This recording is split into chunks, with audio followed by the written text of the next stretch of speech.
I am your Olympic coach today, and I hope that through our discussion, you are going to walk away standing taller, aiming for the top spot on the podium, and are excited about the growth and the opportunity that you have before you. Because we are all individuals. We all bring special and unique gifts to the table. And my friend, the only person you should ever compare yourself to is who you were yesterday.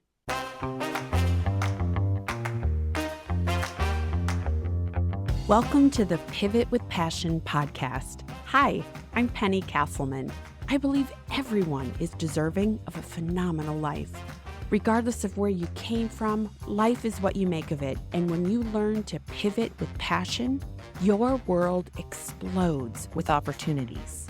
Go grab your favorite beverage and let's shake things up as we explore how to pivot with passion.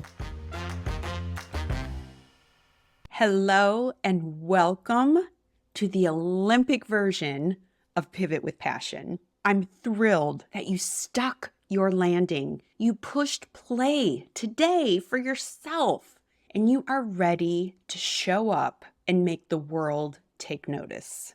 My friend, I am caught up and swept up in Olympic fever, and it dawned on me the world is wrapped up and focused on the Olympics. And so wherever it is you are listening from, thanks for taking a few minutes to join me this week, for showing up for yourself. And I hope that your country is showing up and giving you lots of pride in what a human being, when they're focused and dedicated, can do when called upon. So think of me today as your coach, because today I want to talk about scoring, right? That's the big thing in the Olympics is, what was your score? What was your time? What was your distance? What was your height? Very tangible things that can be measured. It's the only way that any athlete knows if they've won a gold. This is absolutely nothing that is subjective. It is completely objective. And yes, there are judges in numerous sports that have to, as a human, take into account what the athlete does and give it a value. However, the Olympics have it down, right? They know how to take the averages and throw out the top, the lowest, so that at least in that moment, everyone is judged objectively. So with that, I have a question. On a scale of 1 to 10, 1 being complete and utter despair, and 10 has you standing first place on the Olympic podium, where do you score your life today? Now, if you missed last week's episode, you might want to hop back, because by me posing this question, your brain has to answer. And if you're not sure what I'm talking about, give it a listen. But my friend, where do you score your life?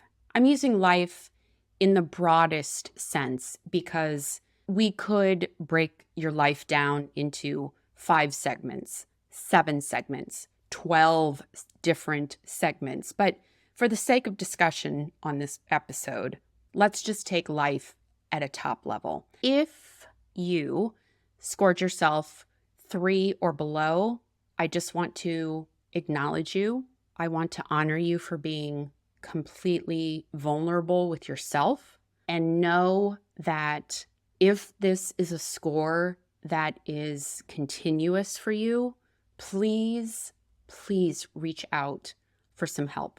I don't want anyone to feel 3 or below that level of despair in their life. There are people who can help you dig out of that and set you on a good path forward. Now, if you happen to score yourself 4 or higher, again, congratulations on being honest with yourself, for taking a beat and soaking all the different aspects in and calling yourself out on where you see yourself. Because today I want to talk about how we can start to focus on the opportunity in front of us to improve our life rather than focus on whatever number you just scored yourself as an obstacle. Because I guarantee every single Olympian that you watch on television wants to know how and where they can improve, even if they show up and happen to get a perfect score or set a world record. They are constantly searching for ways to improve their self and their performance to help keep them top in their game. And like the Olympians that we see on television, who, by the way, are marvels. I cannot even wrap my brain around the training, the dedication, the substance that these athletes are made of. But the one thing that it has always instilled in me when I watch the Olympics is look at what is possible when you are dedicated to your craft, when you are focused, when you ask for help, and when you have a goal and don't waver. And here's the nuance that we share with Olympians. Olympians are always comparing their performance to their last performance. And that's a lesson we can all take with us as we move forward and reach for our Olympic life.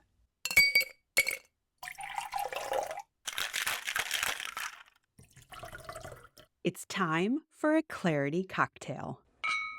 This will probably come as no surprise, but today's clarity cocktail is from none other than Simone Biles. And her quote is this: "I was built this way for a reason, so I'm going to use it."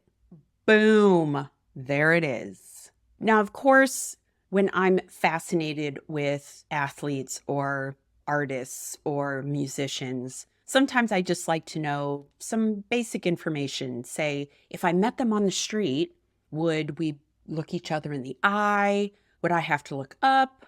I stand 5'8", and Simone, in case you did not know, is 4'8". I don't know when I was 4'8". I can almost guarantee it was in grade school. What grade, I'm not sure, but it blew my mind. She is this power ball of gymnastics excellence that I marvel at, and maybe you do the same thing. But I love her quote because she embraces her 4'8" frame by saying, "I was built this way for a reason, so I'm going to use it." How often do we potentially berate ourselves for something we have no control over? I've always heard from women is, if you were born with curly hair, you wish you had straight. If you have straight hair, you wish it were curly. Well, genetics served up what it served up. And rather than fight it, I have finally gotten to a point where I embrace my very baby fine hair because there is nothing I can do about it. And so I'm going to use it to the best of my ability. But think about, maybe you're really good at numbers. Maybe you're really good at creativity, but perhaps the job that you have doesn't use those strengths. The key here is to still appreciate that you bring those to the table. And if you're in a numbers job, but you have strong creativity, well, you were born with creativity. How can you use it to help you flourish in your numbers job? And vice versa. If you're creative for a living, but you also have this really strong numbers side to your brain, you were built that way for a reason. And how can you use one to support the other? Now, another fantastic example of this is the pommel horse guy, Steve Nedoroscik. And I apologize if I got his last name wrong. but he's the Clark Kent on the men's team, if you've been following the Olympics. He does one apparatus. That's it. That is the entire reason he was placed on the Olympic team, was for his strength on the pommel horse. Now, I can only imagine that kid may have thought, I never will make the Olympic team. I couldn't do it because I'm only good at one thing. Where Steve held fast to his dream and knew that he was going to pour every ounce of his effort into that pommel horse. And I just watched a quick interview with him where he said, I wanted to be the nerdy athlete. And we both know he is a huge meme right now on the internet with what he has been able to accomplish. And so I want to challenge you this week. If you find yourself struggling with something that is beyond your control, a natural gift that you were given, and you can't quite figure out what to do, remember Steve and remember Simone and hold fast to her quote. I was built this way for a reason, so I'm going to use it. Go out there, embrace what you have been given, and find a way to use it to your advantage and claim your Olympic life. And now, back to the episode. Cheers. Circling back to this idea of scoring your life on a regular basis as a check-in to hold yourself accountable and keep moving you forward, just like they do in the Olympics. So I'm curious, what score did you give yourself at the top of the episode? Obviously, I can't hear what you're saying, but since we are all talking about the Olympics, I guarantee you Simone Biles did not start off learning a somersault and then immediately go into vaulting. It was a progression. I'm sure that Simone made ample mistakes in learning each apparatus as she evolved her gymnastics prowess. There are 3 things that you need to embrace in order to help you realize your Olympic level life. And the first one is using scoring, just like in the Olympics, on a regular basis so that you can see and mark your improvement. So what did you give yourself at the top of the episode? Let's just say, for the sake of this exercise, you gave yourself a 6. First, congratulations for being honest and accepting of where you see yourself today. And this scoring, I would invite you to do it at a minimum every month, because a lot can happen in 30 days. Ask an athlete, there's a lot that can happen in 5 seconds. So every month, maybe the last day of the month, the first day of the month, check in with yourself. Where are you scoring your life? That's step number 1. Step number 2 is to really take a moment and self-reflect. And in doing this, I want you to say to yourself, okay, I scored myself a 6. What does a 7 look like? What has to happen in order for me to elevate my life from a 6 to a 7? What do I need to believe about myself? Who do I need to become? What actions do I need to take? And what clearer vision do I need to paint in order to instill the change I want to see? Maybe you journal about it. Maybe you type it out. Make a note on your phone. Tell a friend. Do this with a friend. It is amazing, the teamwork. Again, look at the Olympics. Teams are everything. They're supportive. They lift you up. And maybe sharing your score with a friend and talking and holding each other accountable in its review will help you move one step closer to your dreams. And then the third thing, after you've scored, after you've done self-reflection, is honor the gap. Realize that where you scored yourself and where you're headed, there is growth in between those two. There is opportunity to become a better version of yourself, for you to make a bigger impact in the world, for you to stand a little taller, reach out a hand, help another person. The possibilities here are endless.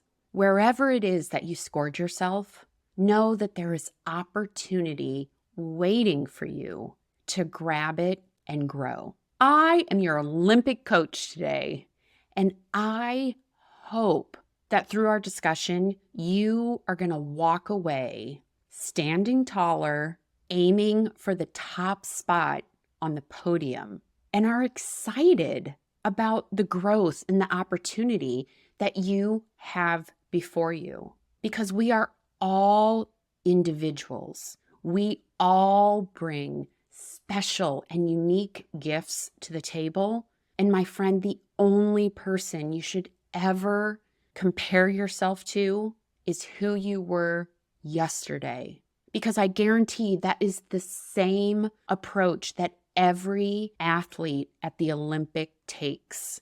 When I watch the games on television, countries are always congratulating the winners and congratulating the competition, regardless of the country that they came from, because they know a rising tide lifts all ships. And without healthy competition, we can't become better ourselves. I hope that today you took some nugget of inspiration that you are going to carry with you throughout the next week. I haven't mentioned this in a little while, but you can get your own red marker by simply leaving a review for this podcast. The link is always in the show notes. Hop over to your platform of choice, rate the show, leave a review, and I will personally send you your own red marker in the mail, regardless of where you live. Think of it as my way of awarding you a gold medal, because that's what a red marker symbolizes. You are taking charge of your life. You are not settling for fine. You are ready to move forward and make things happen in your life. Now, go stand on top of that podium, hold that vision, and I cannot wait to talk to you next week. Friend, thanks for listening to this episode of Pivot with Passion. If you've been feeling stuck, exhausted, or frustrated, this is your permission slip to go grab a red marker and claim the life you desire and deserve. If you enjoyed this episode, share it with a friend, and then hop over to rate and review the show on Apple Podcasts. Because my goal is to put a red marker in everyone's hand, and I need your help to spread the word and make that happen. Until the next episode, go grab a red marker, get excited for your future, and make your first move to pivot with passion.